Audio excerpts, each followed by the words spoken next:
on va dire qu'au moment de l'affaire Dreyfus, quand la LDH s'est créée, bah alors dans ce cas-là, on était radicaux, hein, déjà, puisque à l'époque, je rappelle, c'était non, il ne faut pas toucher à l'armée, il y a un coupable idéal, et puis en plus il est juif, tout va bien.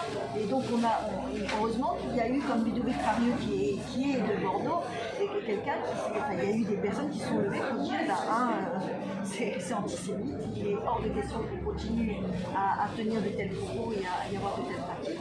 Et puis, de toute façon, on ne peut pas admettre la raison de l'État.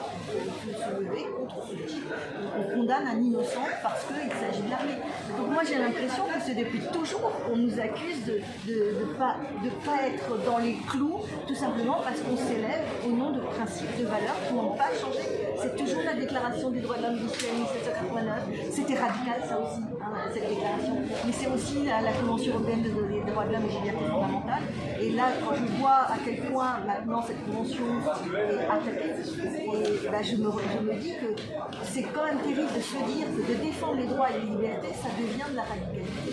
C'est quand même dramatique. Ça devrait être la substance même de la démocratie. Et donc que tous les citoyens se lèvent pour défendre la liberté. À la limite, on devrait tous être à la ligue. Il y aura un débat important.